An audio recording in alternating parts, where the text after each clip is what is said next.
Good morning, everyone. So happy to see you. Today is our first day of Faith in Action. Woohoo! I'm really excited to be able to get started on this. I think it's going to be a lot of fun. For the last couple of years, since I've been here, and I don't know how long it's been. Denise, are you there? And can you tell us how long we've been doing Faith in Action? 27 years. A We've been long doing time. Faith in Action since 19, I think 1999 was our first one. Oh, wow, that's a long time ago. For Yes, those it of us was. think that 1999 was yesterday, it wasn't. It's a long time ago. So beautiful, beautiful tradition for us here at Unity of Tacoma.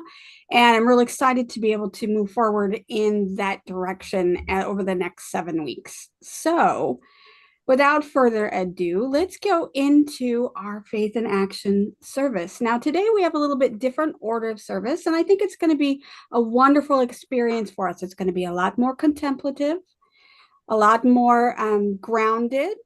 So, we're going to have some time for silent meditation, to be able to get into a space of other types of meditation, a guided meditation, as well as prayer and all of those things that we do. But it's just going to be a little bit different order. So, just be prepared for that because life is about novelty. It's about being excited about something brand new. So, today we're doing something brand new. So, I would like to be able to talk to you a little bit about what we're doing here at Unity of Tacoma. And so give me a second to pull up my slides and we will do that. Okay, so as we start Faith in Action, can everybody see those slides? No. No. Thank you. That's really important to know. Let's try that again. I would have been talking and talking and thinking that you were seeing slides and you were not. Okay.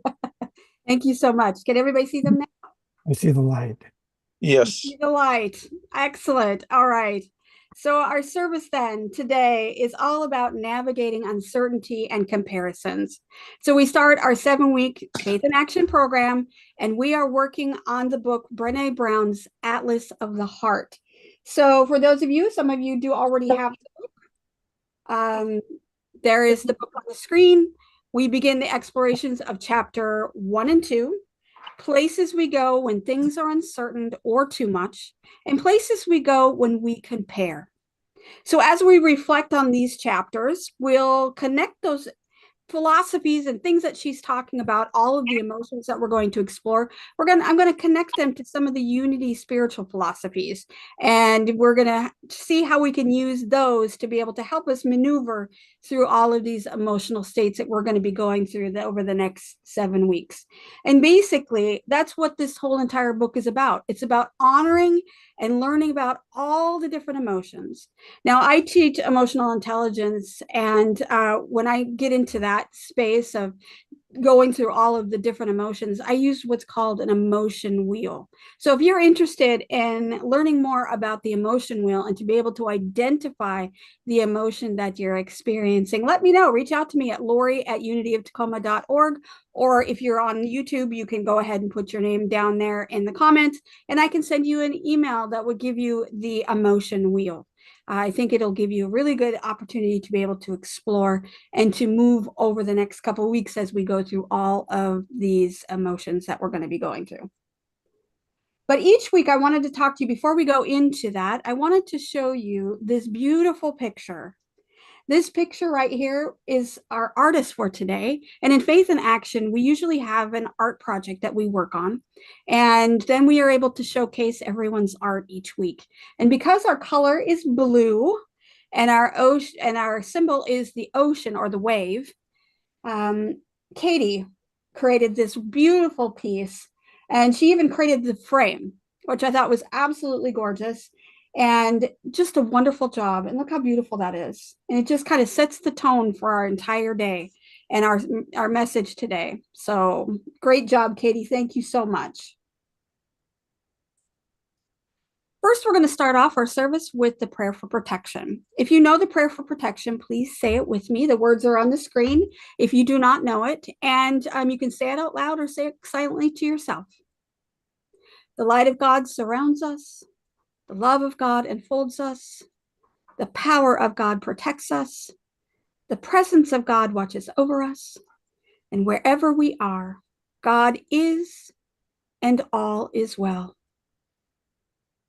So let's just take a moment, a silent meditation. Let's go into our souls, into our hearts, and be able to expand, pulling away from the outside world, all those things that are calling us to do other tasks, other jobs, other whatever it is that's on our list to do today. Right here, right now is what's important. And today we explore all of the emotions that are behind all of the things that we experience in life, starting with some of the difficult ones like anxiety and overwhelm, envy and jealousy. And as we know, these are absolutely normal processes, normal emotions. We also know that we want to be able to recognize, honor, and let them go.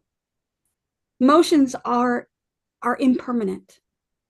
And we know during this time together, we're going to be exploring, we're going to allow those to move through us like a wave, to be able to move from one emotion to another. And we're going to have several throughout this service. So in gratitude, I'm so grateful we have this time to explore this together, to be together in service, to be able to be here, to explore, to feel safe, to feel supported, and know that our community is with us as we go through all of the things that we go through on a daily basis. So grateful for you, for everything that you do for us. And so it is. Amen.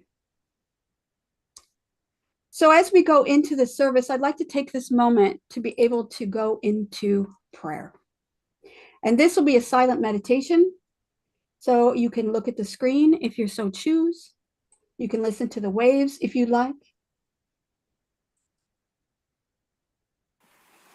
You can just sit and think about being centered and aware of who you are, where you need to be, and where you want to be in the future.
And as we bring ourselves back from this meditation, just allow yourself to become centered, to become part of your body again, in this physical form, in the space that you're in. Denise, you have your hand raised.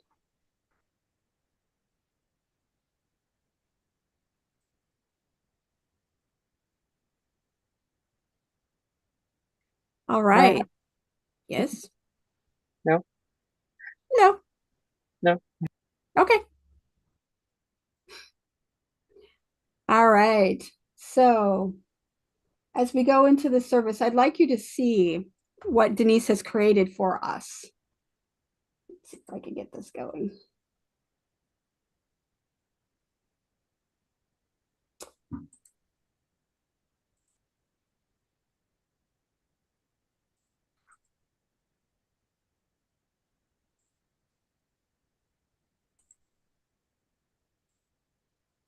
Each week in Faith and Action, we have two affirmations actually, because we have two different chapters that we're working from this week.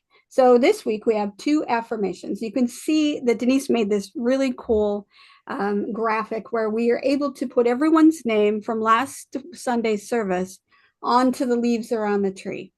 And each week, if you would like to, you will have, if you're visiting here in person, you will have your name on the tree, and that'll be part of the blessing and the affirmation that we send forward in Faith and Action. If you do not want your name on the tree and you are visiting with us today, make sure to put your name in the chat and we'll know not to include you on a leaf. Otherwise, next week when you join us, you'll see that your name will be on one of these leaves. And you'll also see that over the next coming weeks, we will have affirmations, two of them. And today's affirmations are, I find peace and strength within, even amidst uncertainty and overwhelm. Let's say that together. I find peace and strength within, even amidst uncertainty and overwhelm.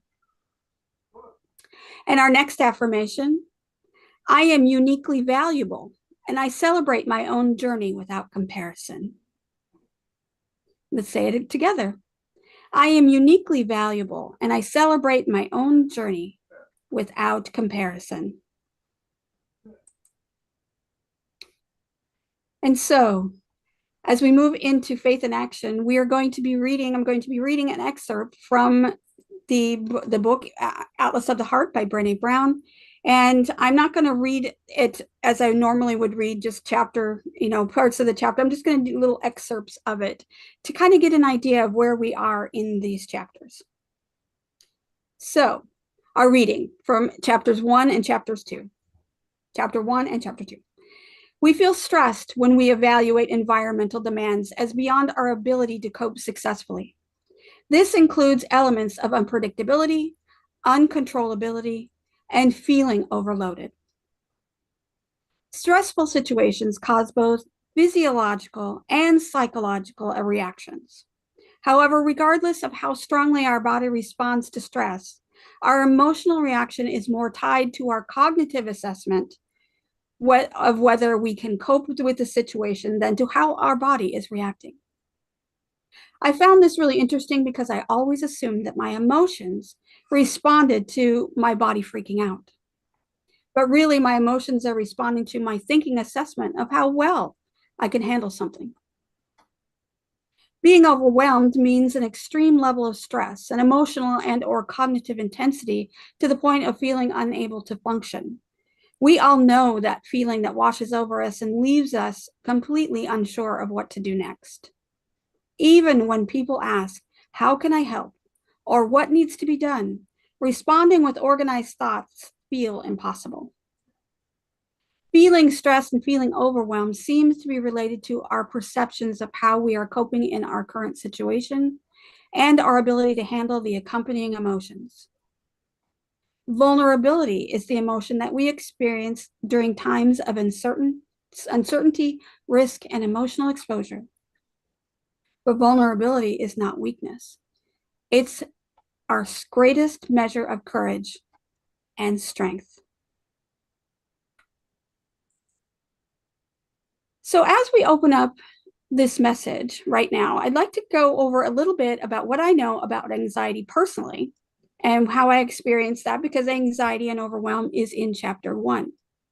Now, anxiety is one of those things that if you have not experienced it, and we all have to some level, have experienced anxiety that is difficult. And it's difficult to experience if you've never had it. So I was watching a television show yesterday, and one of the characters had a panic attack. Now, if you've never had a panic attack, you don't know what I'm saying. But for those of you who have had a panic attack, when your brain takes over and you start to panic and you have anxiety so severe that you can't even think straight, that's a panic attack. And I think it's portrayed kind of incorrectly on TV or in the movies, and they start talking about people having a panic attack, because I think that it really doesn't show exactly what they're going through. Having had many panic attacks in my life, knowing that when you get to that point of overwhelm, when you get to that point of anxiety so extreme that you cannot function, you can't think straight. And when somebody says, okay, so this isn't really happening, this is something that your body's doing to you, you have no cognitive ability to be able to say, oh yes, I know, because it's overridden. Your body's taken over, and that whole system has to run its course. It is kind of like a wave, like our symbol is today. Anxiety builds up, and then it subsides a little. And then it builds up again and it subsides a little. And so that process of anxiety can become overwhelm if we continue to stay in that high alert state.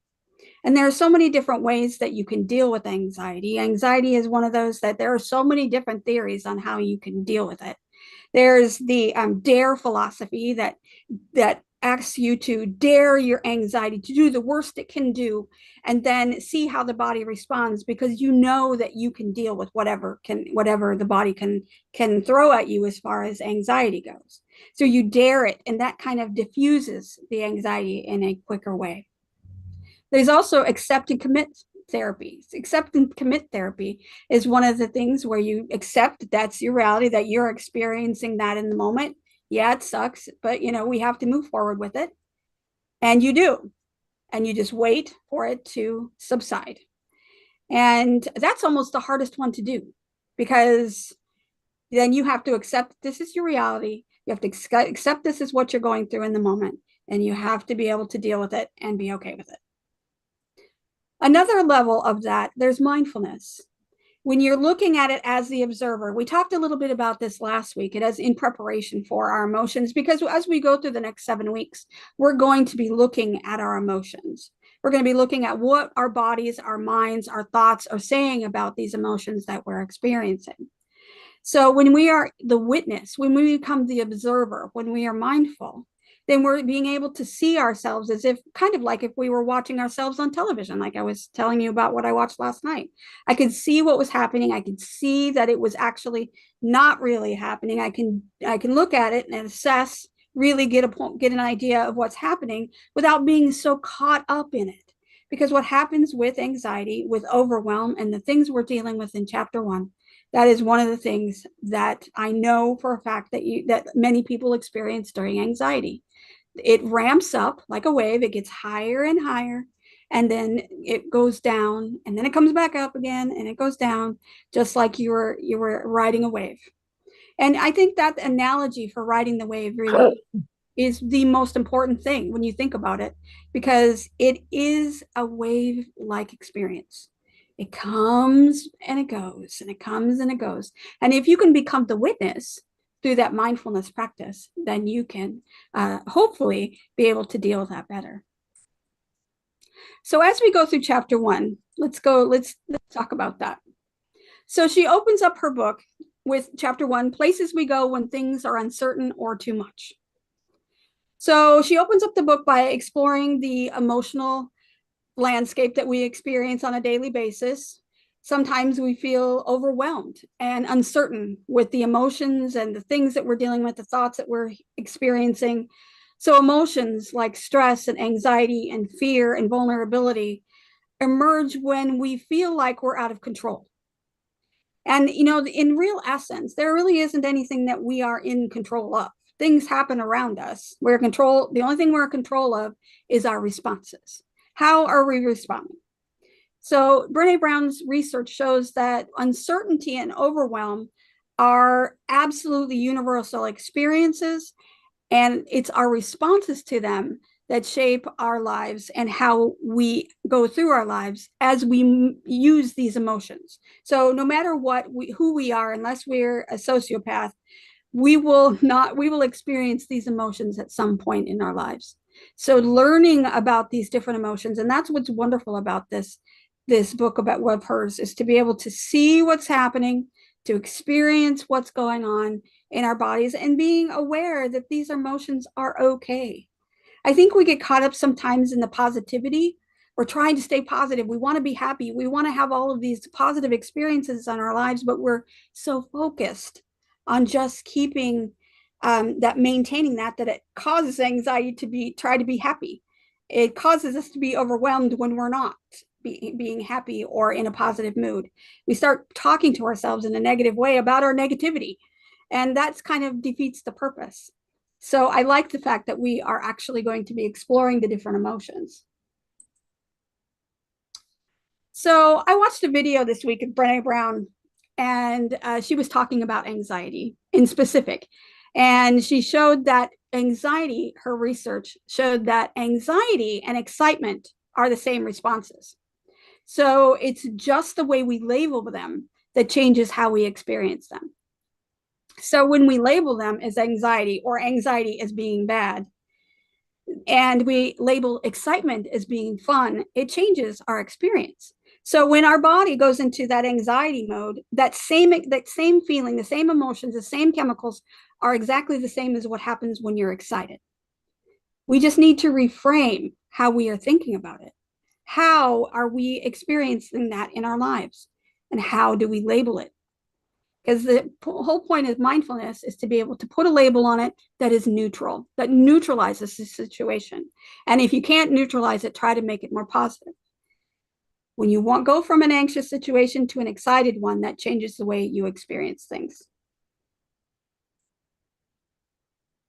In Unity, we recognize that uncertainty is part of our human experience, and we are holding this understanding that there is a deeper truth or a divine order to our daily lives. It unfolds in every moment, and it even unfolds when things are chaotic. One of Unity's foundational principles is that there is only one presence and one power in the universe and in life, God the good, omnipotent. This principle reminds us that even when circumstances seem uncertain, we can anchor ourselves in this divine presence. And we can say to ourselves, I find peace and strength within, even amidst uncertainty and overwhelm. Because that's our affirmation for today. I find peace and strength within, even amidst uncertainty and overwhelm.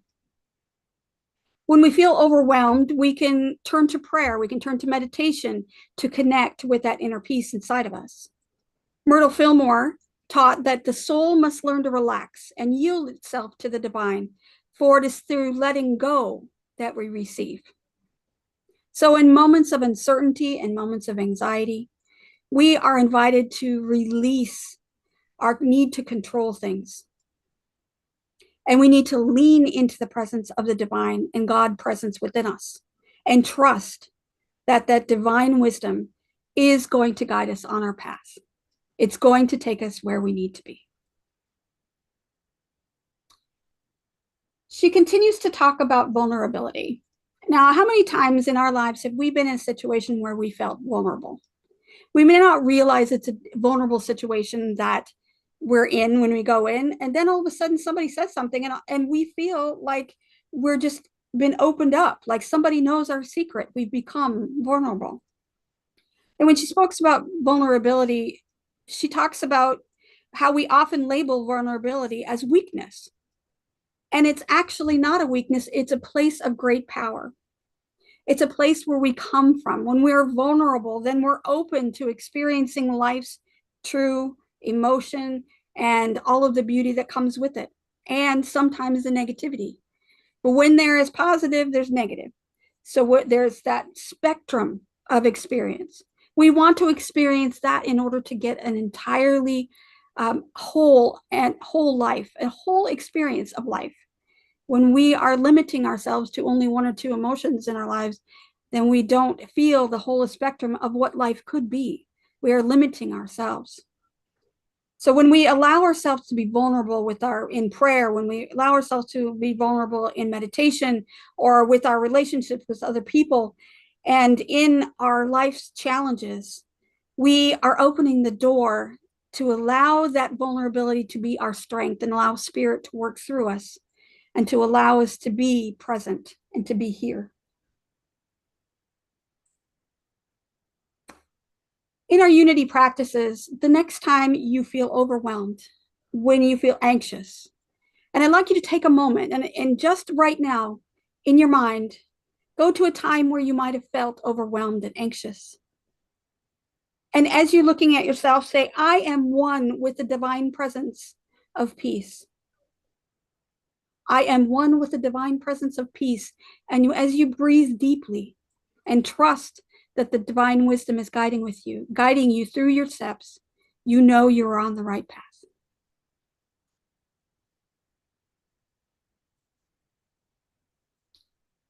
Chapter 2, places we're going to go when we compare. In chapter 2, she talks about how we feel when we compare ourselves to others. Those emotions like jealousy and envy, insecurity, and self-doubt.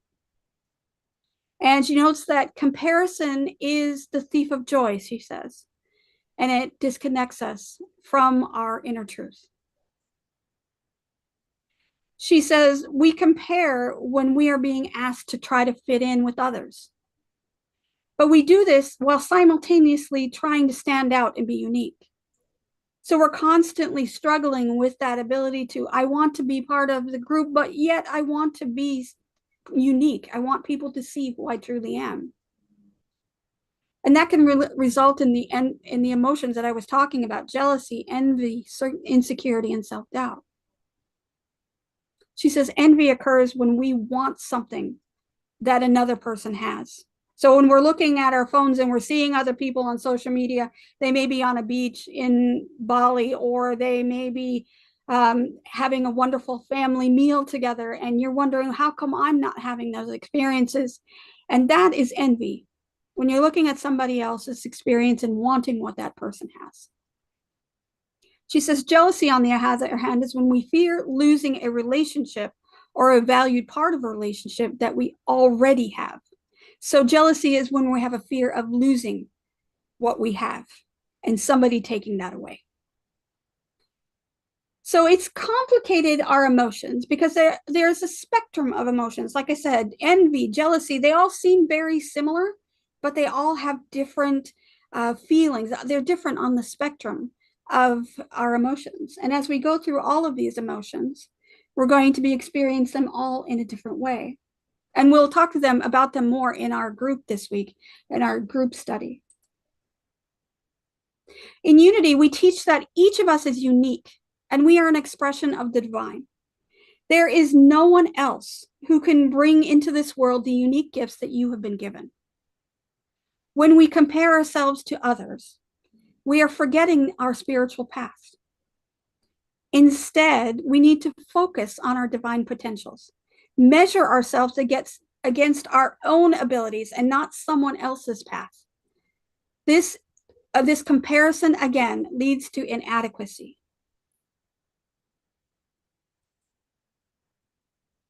Our affirmation today for this chapter: I am uniquely valued and I celebrate my own journey without comparison.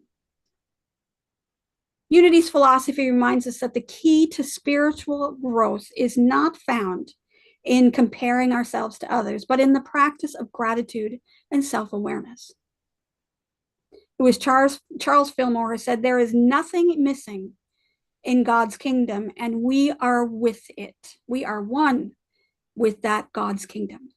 This means that all we need to live a fulfilling life is already within us, and there is no need to look outside of ourselves for validation. When we begin to practice the gratitude of our own journey, We begin to recognize the blessings we already have. And we also realize that we have unique abilities and ways that which God expresses through us. And this shifts our perspective from lack or scarcity to where we feel like we don't have enough, but we always have enough. We have abundance. And we can see that there is a richness in our spiritual gifts. We are all unique. There is no need to compare or to be jealous or envious, because we already have and will always have those unique gifts that we have been given by God and by Spirit. She also talks about in the book about comparisons and how they distance us from other people. When we compare, we see life as a competition. Instead of seeing it as an opportunity to connect with others, we understand that unity here at Unity, we are all connected. And we are connected to this divine love.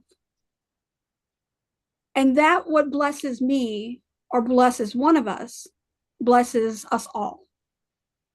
And when we focus on celebrating others' successes instead of being envious of them, and embracing our own successes instead of being jealous or worried that somebody's going to take ours away, we create a oneness with each of us. And there's no separation at that point. We are together in what we're doing.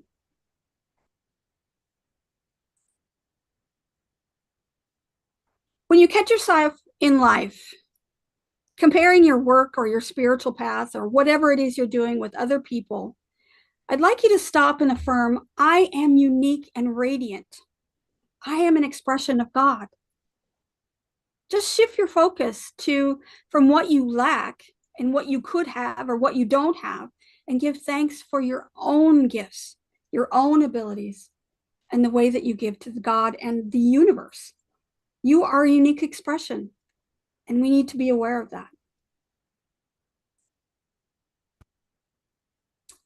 So as we reflect and continue to reflect on the teachings in the books, and as we go through our group study on Wednesday, and when we come together to share our experiences about the emotions that we're going to be talking about, I'd like you to keep in mind that Unity provides the spiritual tools in order to be able to deal with all these.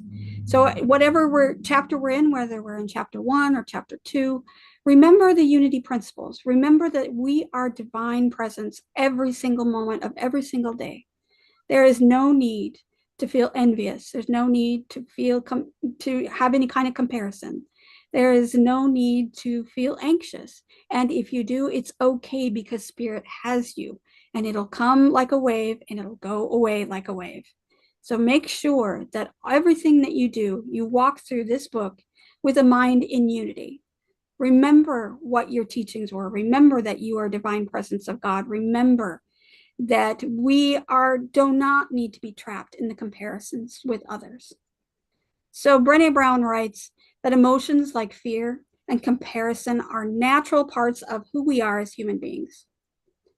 But through our spiritual practices, we can learn to transform ourselves, transform the emotions from the negative ones that we experience to opportunities of growth and connection and deeper trust, and allowing ourselves to have that divine presence and that awareness of that divine presence within us. So I'd like you to take a moment before we go into meditation. Right now, close your eyes. Take a deep breath and affirm to yourself, I am one with the presence of God. And as you breathe in and out, just allow that tension and worry to leave your body. And as you work forward in this practice of faith, and as you trust the divine plan of where you're going, celebrate your own uniqueness, your own sacred journey. And we're going to go into meditation. And it's going to allow you to deepen that experience. You can listen if you would like. You can open your eyes if you would like. And you can allow yourself. The music today is by Stephen Plummer. Take a deep breath. And just as you breathe out, just allow your shoulders to become relaxed. Take another deep breath in. And as you exhale, allow that exhale to allow your entire body to relax.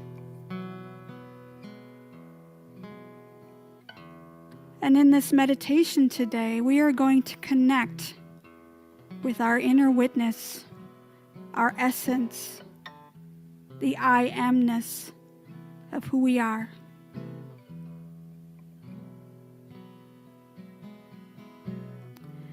And as we go through meditation, I will read the line 2 times, and you can say it to yourself, or you can just listen to my words. And this meditation, the intention behind it is to get you deeper into your experience and to get in touch with the divine within.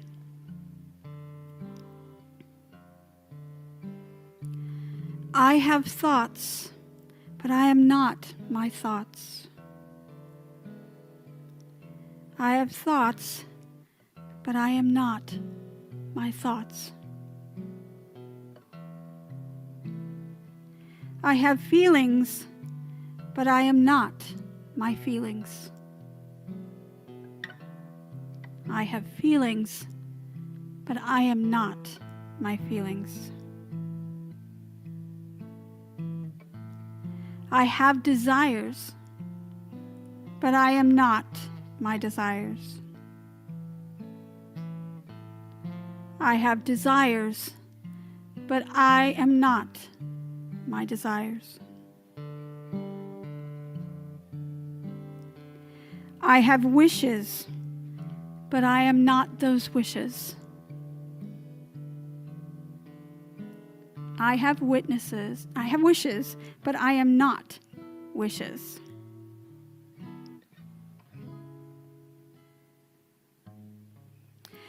I experience pleasure and pain, but I am not pleasure and pain. I experience pleasure and pain, but I am neither pleasure nor pain. I have a body, but I am not my body. I have a body, but I am not my body. I have a mind, but I am not my mind. I have a mind, but I am not my mind. All those can be seen, but I am the seer. All those can be seen, but I am the seer. All those can be known, but I am the knower. All those can be known, but I am the knower. All those are merely objects, but I am real subject or true self. All those are merely objects, but I am real subject or true self.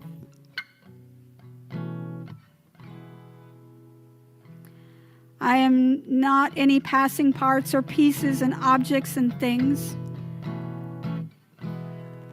I am not thoughts, not feelings, not desires, not body, not mind, not this, not that.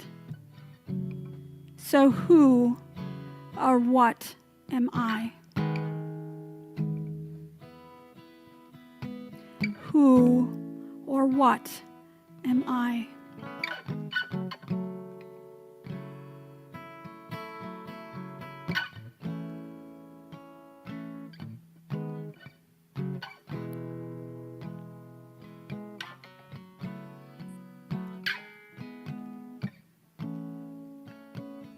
And as we end our meditation today, remember to bring that with you into the world. Remember that question, so who or what am I? And allow that to be your affirmation today. Open your hearts, open your consciousness for that mystic experience, that spiritual awakening that's available.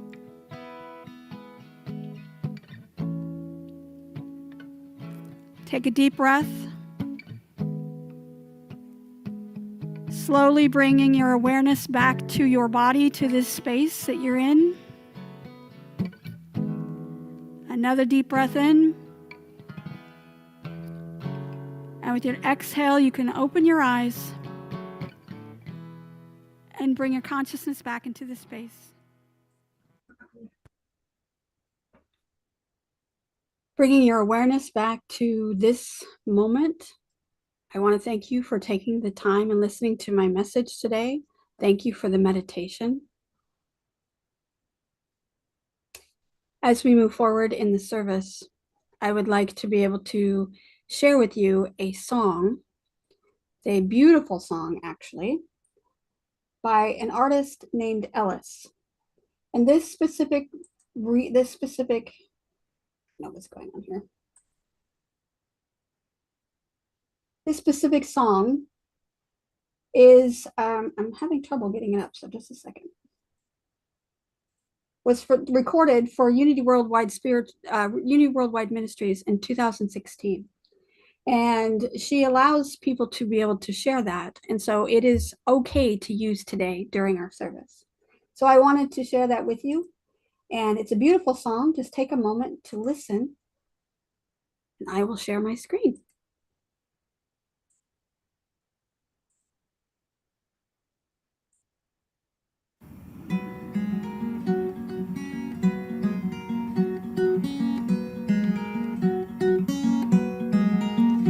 I didn't hear what you said. I was clouded by emotion. My own storyline was rolling. We hold on to silence, watching the rain outside blowing sideways through the screen. I feel it touching my face. Breathe in, breathe out. This is where we live. Can I love even this right now? This argument.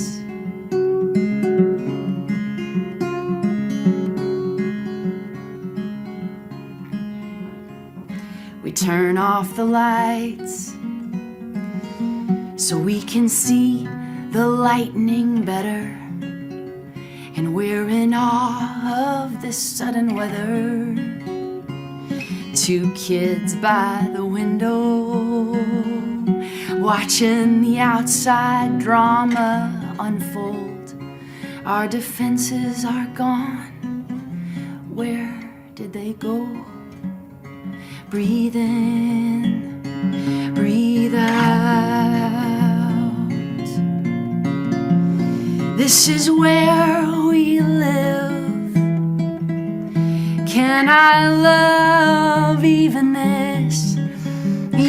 this storm?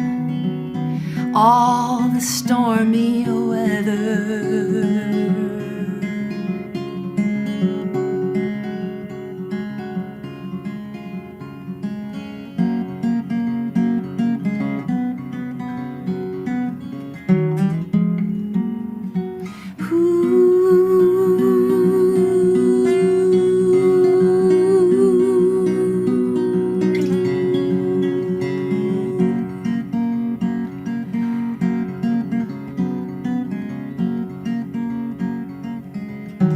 Every life has pain.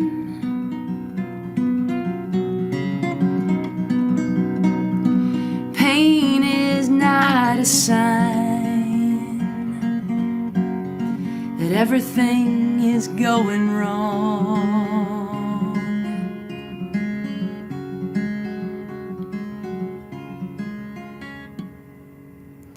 Breathe in, breathe out. This is where we live. Can I love even this disappointment that I don't know how to love?